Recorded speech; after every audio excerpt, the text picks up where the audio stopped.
আমরা আজকে অমর্ত্যদাকে জানতে এখানে জড়ো হয়েছি।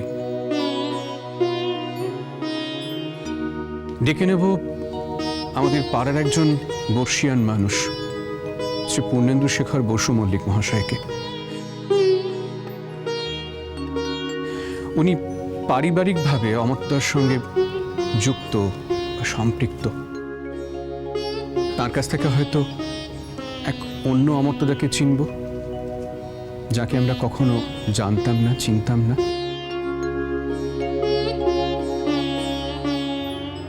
মঞ্চে ডেকে নেব মাননীয় পূর্ণেন্দু শেখর বসু মল্লিককে।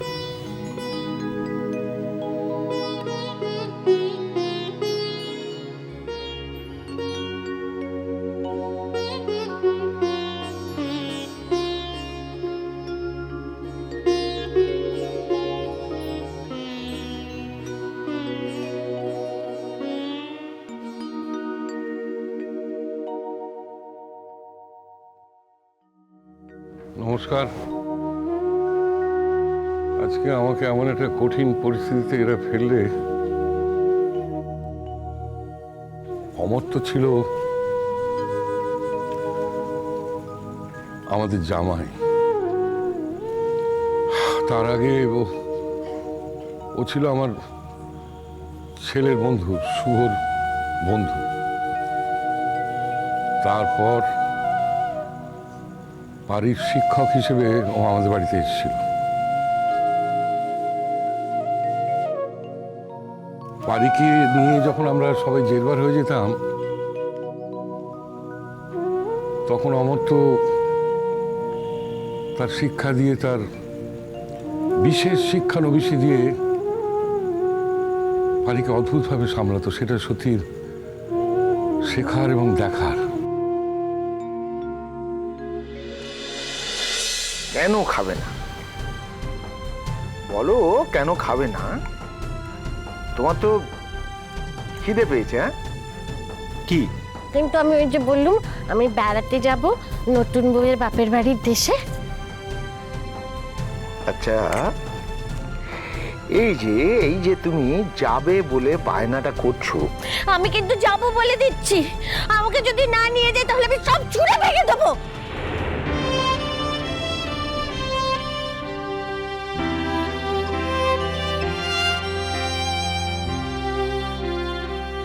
বাড়িকে যখন কোনো কিছু দিয়ে বশ করা যেত না,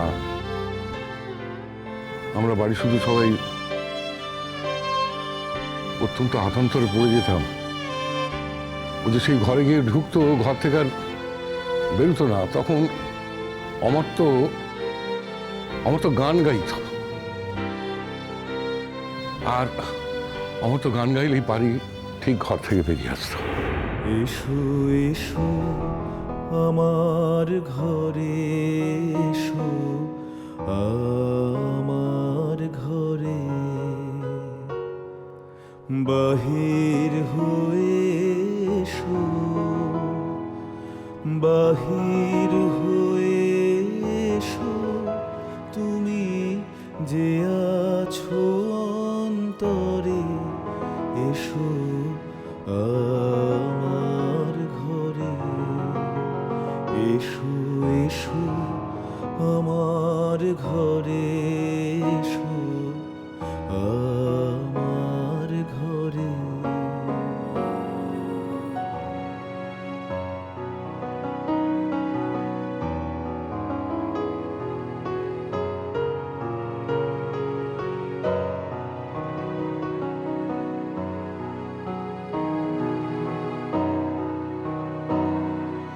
দুঃখ সুখের দোলে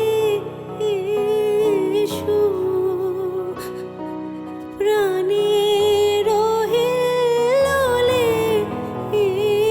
এসো, দুঃখ সুখের দোলে এসো, ছিলে আশার অরূপ বাণী,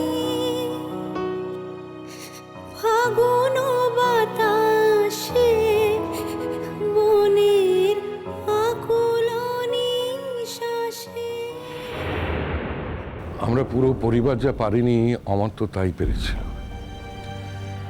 কিন্তু আমরা অমর্ত্যকে তার বিনিময়ে কি দিয়েছিলাম? আমার পরিবার থেকে অমর্ত্যকে অনেক অপমান, অনেক উপেক্ষা সইতে হয়েছিল। পারিকে যে অমর্ত্য বিয়ে করেছিল,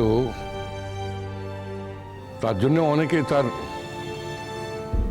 কি উদ্দেশ্য সে সাধন করতে চাইছে এটা নিয়ে খুব চিন্তিত ছিল। তাকে অনেক কটু কথা শুনিয়েছিল। দেখো বাবা, এই বিয়েটা হতে পারেই না। বরং এই বিয়ের প্রস্তাবটা নিয়ে আসার জন্য অমর্ত্যর আর একটা দিনও এই বাড়িতে আসা উচিত নয়। বরং তোমাদের কাল বলে দেওয়া উচিত ছিল যে সারাটা জীবনের জন্য এই বাড়ির দরজা অমর্ত্যর জন্য বন্ধ।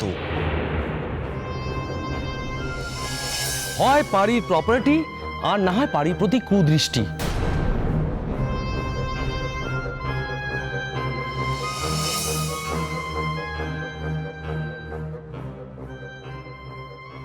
তবে অমর্ত্যের উপরে আমার বরাবরের ভরসা ছিল। আমি আমি আমি বুঝতে পেরেছিলাম যে অমর্ত্য আমার মেয়েটাকে প্রাণ দিয়ে ভালোবাসে। হ্যাঁ, আমি বুঝতে পেরেছিলাম। আর আমার এই অবোধ মেয়েটার সম্বন্ধে কি বলবো, অমর্ত্য যখন অসুস্থ হয়ে পড়লো, তখন এই আমার এই মেয়েটা তার নিজের বুদ্ধি মতো মন্দিরে বসে গান গিয়ে পয়সা রোজগার করেছিল অমর্ত্যকে সুস্থ করে তুলবে বলে, তার স্বামীকে সুস্থ করে তুলবে বলে। তোমরা কাঁদছো কেন গো? হ্যাঁ, আমি কাঁদছি তো, আমার কত মনে দুঃখ আছে সেই জন্য। তোমরা কি জানো আমার স্বামীর কত কঠিন ভাব হয়েছে? ডাক্তার বলেছে যে এখনো তাকে কাটাছেঁড়া করতে হবে। হ্যাঁ, ওষুধপত্রের জন্য অনেক পয়সা লাগবে। আমার স্বামী আর আগের মতো কোনোদিনও ভাই কাজকর্ম করতে পারবে না। ওই জন্য এটাইছি, মন্দিরে গান গেয়ে যদি দুটো পয়সা পাই তাই দিয়ে স্বামীর চিকিৎসা করাবো। হ্যাঁ,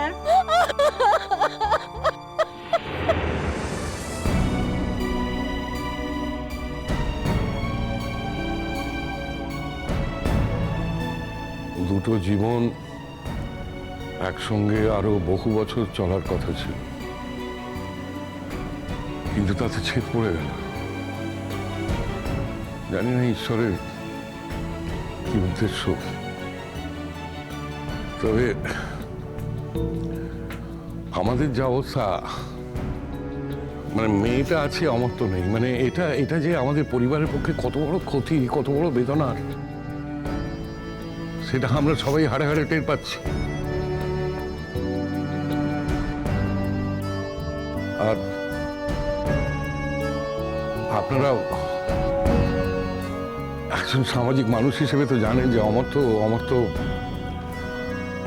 আত্মকেন্দ্রিক ছিল না। অন্যের ব্যাপারে সে অত্যন্ত সচেতন ছিল, সে উদাসীন ছিল না। সে তার সাধ্য মতো যখনই পেরেছে, যাকে পেরেছে তার দিকে তার সাহায্যের হাত বাড়িয়ে দিয়েছে। আমি জানি না মৃত্যুর পর মানুষ ঠিক কোথায় যায়, কোথায় থাকে, তবে